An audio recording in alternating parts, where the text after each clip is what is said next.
Hello and welcome to Do It Yourself Musician. Today we're taking a look at my Super Reverb amplifier here. This is a 1973 silver face Super Reverb that has all the black face mods in it. It's a great amp. This is probably, I would say, the best amp I've ever played through.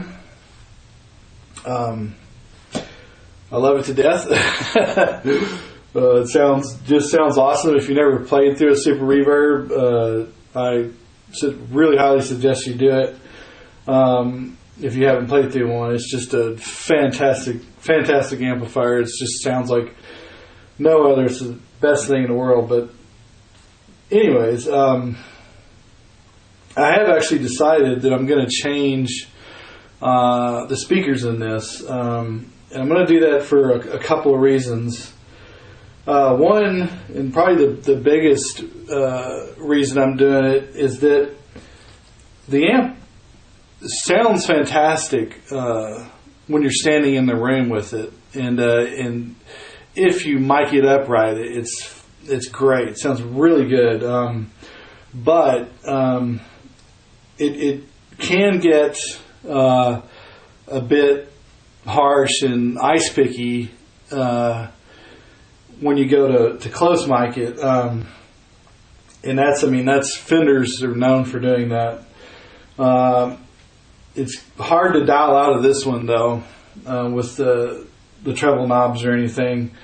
So I think it could stand to be smoothed out on the top end a little bit. Like I said, it sounds great if you're standing in the room with it, or if you mic it the right way by either using a room mic, which is actually one of the best ways to mic this thing. Actually, and not even really a room mic works great, but a microphone that's out 2 or 3 feet away that just captures everything and gives it a balance is a good way to do it. Otherwise, when it's close mic'd, I have a mark here where I typically mic this at. That's way out on the edge of the speaker. That's where you got to be. And I usually use a Sennheiser 609 for miking. It's a great mic for guitar cabs. And if you can see where this is, I'll show you about where that winds up at. It pretty much winds up right there, like almost onto the baffle. But that's pretty much just outer edge of the speaker, which that's common. I'm not saying that's not a usual thing to do. That's very usual, actually, is to, if you want to kill brightness, is to go away from the cone. But like I said, overall, I think it could stand to be smoothed out in the top end. And that's why I picked the Warehouse Veteran 10 speakers, or one of the reasons I picked them. The main reason I picked those is because they're cheap. But they're supposed to have a nice smooth top end, but we'll see. The other reasons I want to change these is because these are the original CTS Alnicos, and like I said, they do sound great. They sound like they're supposed to sound with this amp, and it would, I think, be a good deal to protect these speakers. Instead of really taking a chance to blow one and then just having a bad original speaker, because most everything on this amp is original. Okay, here's a little closer look at the original CTSs that are in here. These cones, I believe they're original, but I'm actually not sure. I'm really kind of not sure how to identify if this is a replacement or not. The speakers themselves, the cages and everything are definitely original to the amp. I was told that these are completely original. Some of you guys out there that are more experienced with these amps may know if that's a recone or not. I'm not totally positive on that, but that really kind of doesn't matter in the big scheme of things. I mean, when shit breaks, you got to fix it. Same thing with refretting a guitar. When the frets are gone, it doesn't matter how old it is, you need to change the damn frets and make it playable again. It's just part of life. Same thing with the speaker. First thing I'm going to do here is I'm going to use a little canned air to clean out around some of this stuff. I'm going to be very careful not to spray the speaker cones directly here, but I'm just going to kind of blow some of this 40-year-old dust out of here softly.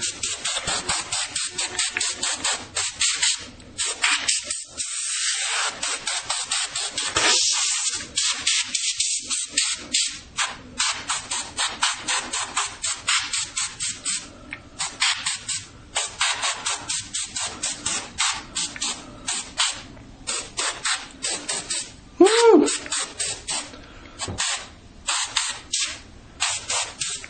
You can see all the dust that came off that thing. Jeez.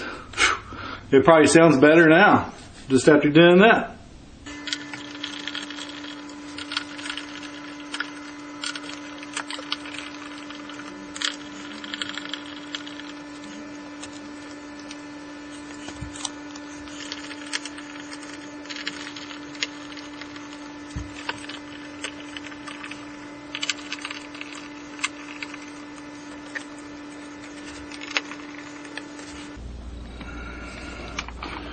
Okay, here's a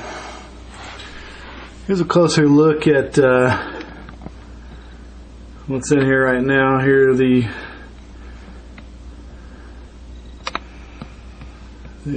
original CTSs in here. They are all held in with these long bolts that are coming in from the front with these nuts on the back, and hopefully I'm not going to have too much of a problem getting to the ones up here.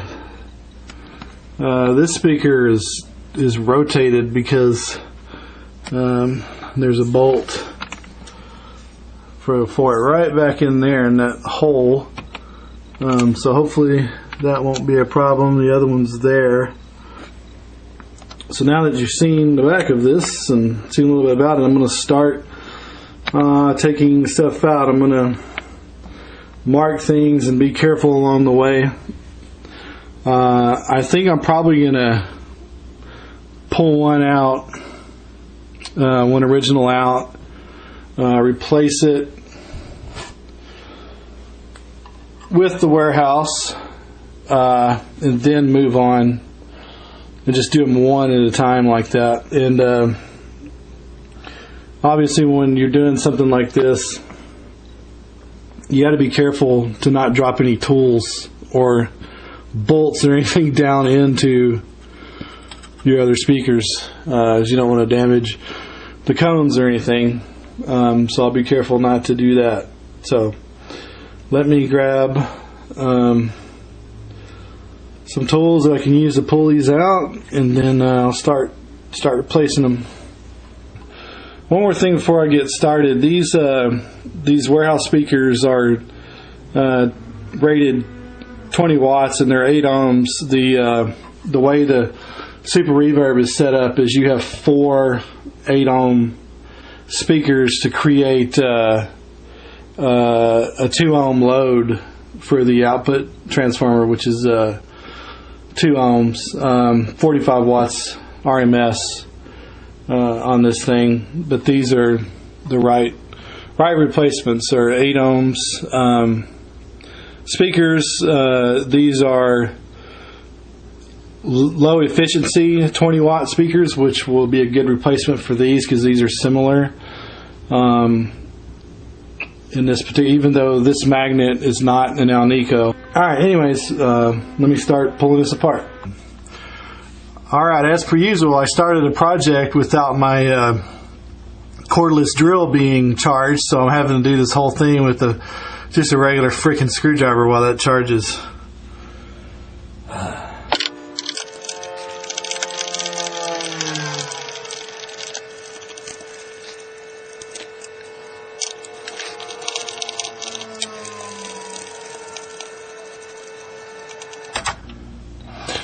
Alright, well these things are pretty well stuck on there, so I'm able to back these bolts out pretty easily with the screwdriver, not really worry about it. I'm going to leave them in there long so the speaker has something to hold on to, not fall out. to the bottom. Should we get this last one out?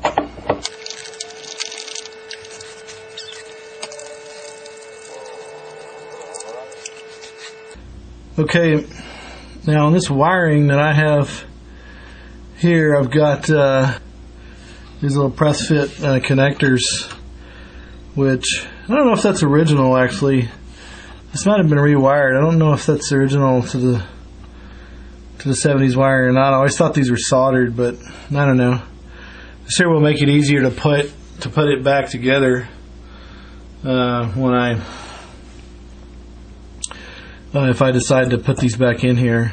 So hopefully these won't give me too much trouble.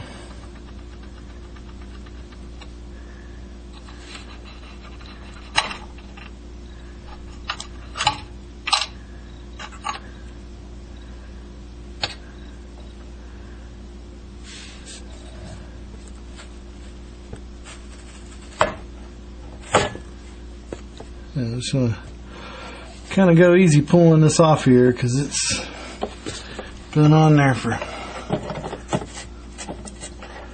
we'll assume,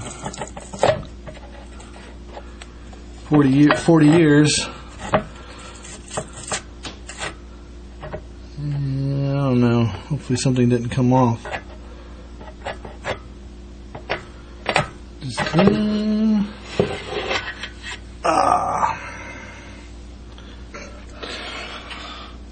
Well, it looks like a little bit of the cone, or this surround to the speaker. Looks like a little bit of that pulled up because it's been stuck on here for so long. But I guess that's probably to be expected. It's not that bad. It's nothing that's going to kill it or anything. But there is the original speaker. See the numbers on it. Still got the side caps on the magnet and everything. Cool. Alright, well, let me mark this one so I know what order it goes and for future reference. So after cleaning it up a little bit and putting my originals into the warehouse speakers box here to protect them, and they do fit good, and I'll just seal this up and mark which speaker it is so I can remember later if I ever put them back. You know, as I'm putting these in, I'm getting an idea that it might be easy to make this job more than it really is. This is a pretty simple ass job, just pulling these out and putting them back in. So I'm just going to go ahead and blow through the rest of them high speed style, and I'll stop if there's any problems. Otherwise I'll come back when it's completed.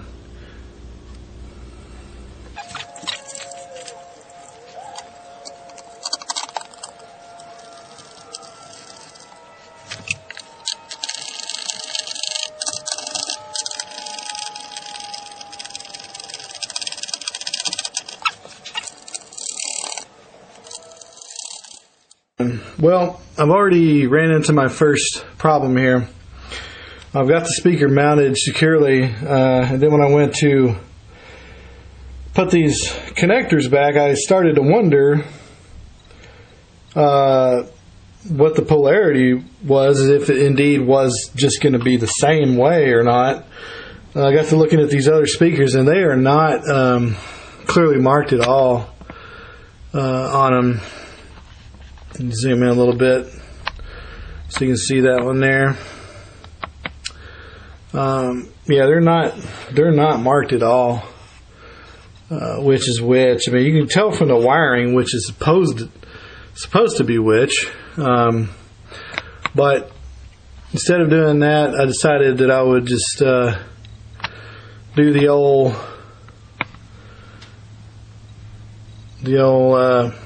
battery test. And that is, you get a piece of wire. I've got, you know, just an alligator clip here, and I've got a battery. You don't need a 9 volts. You can do it with one of these. This is Duracell AA, whatever. But what you're going to do is apply power from the battery to the terminals here. And when you hit your positive terminal, the theory is that the speaker should push out. I guess that's generally what happens, but I've read that that's not always the case. That sometimes actually they pull in. So, I mean, what you can do is just, you know, check your originals and then hook up your new ones just to go the same way the old ones did. So, I'm going to check this one here, and what I'm going to do is I'm going to put my clip on to this terminal, which I'm hoping is the positive, right? And then I'm going to put the positive end of the battery, I'm going to touch to that wire, and then I'm actually going to touch the negative end of the battery to that terminal there, and it's going to make a pop noise. And what I'm looking for is if the speaker pushes out or sucks in when I do that. Let's see what happens. I'm going to touch this. Yeah, it's definitely pushing out. So this white wire, I would say, is the positive terminal, or that's the way I need to go on that. So what I can do is I can come over here to my VET 10 and get that in there a little better. Come over to the VET 10 here, and these are marked really good. You can see they're positive, so I'm going to hook up to the positive, do the same thing. I'll put the positive side of the battery onto the clip, and I'm going to touch the negative base of the battery to that terminal, and we'll see which way the speaker goes. Yeah, it's going to be pushing out. I don't know if you can see that on camera or not, but it's definitely going out when I do that. So that means it's the same as the other.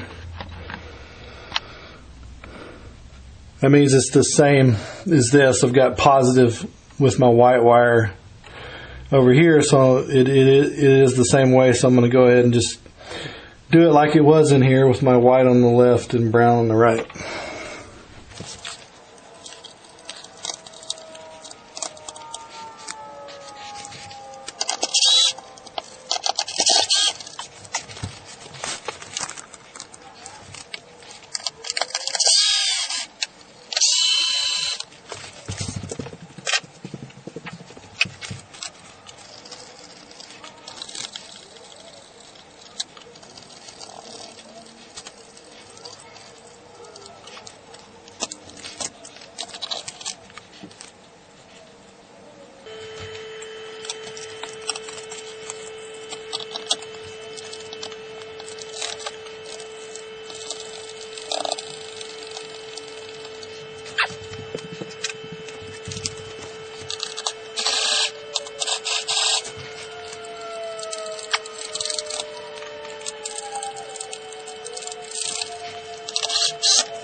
Okay, the last screw in this upper speaker is right back there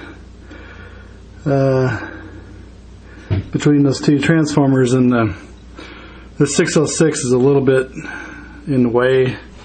I don't really want to push on it, so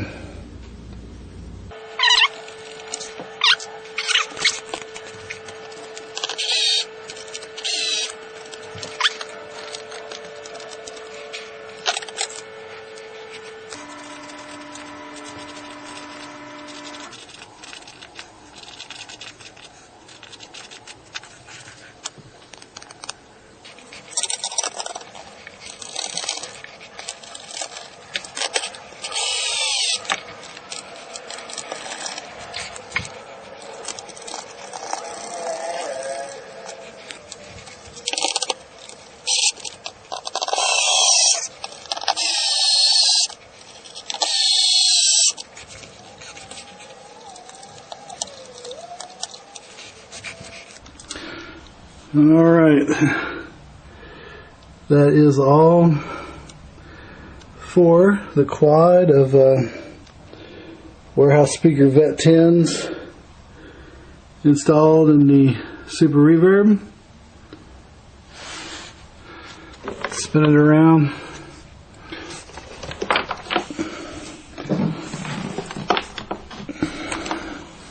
Take a look at the front.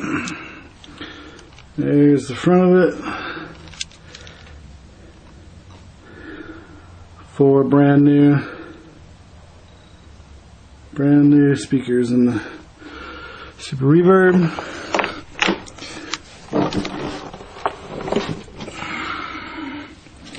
Which I hope are going to have a real good tone. So let me just throw the tube back in there, and let's go fire it up and see what it sounds like. Yeah. Alright, now that I've got the WGS Vet 10s installed in my 73 Super Reverb here, I'm going to do a couple of short clips for you.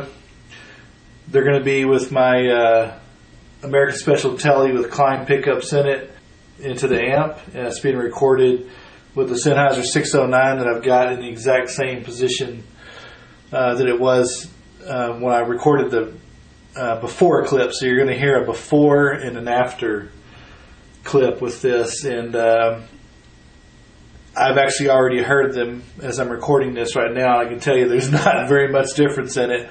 I do, however, I think I like the Vet 10s a little better. They're a little more focused sounding to me. Sorry for the short clips. I really don't have time to do any more right now. I'll do some later. But the first clip you hear will be the before and with the CTS Alnicos, and the second clip will be the after with the Vet 10s. And personally, I like the after. I think it's a bit more focused sounding. So leave a comment below and tell me which one you like better, if you can even hear the difference. It's really, really close. Just let me know what you think, and I'll see you next time.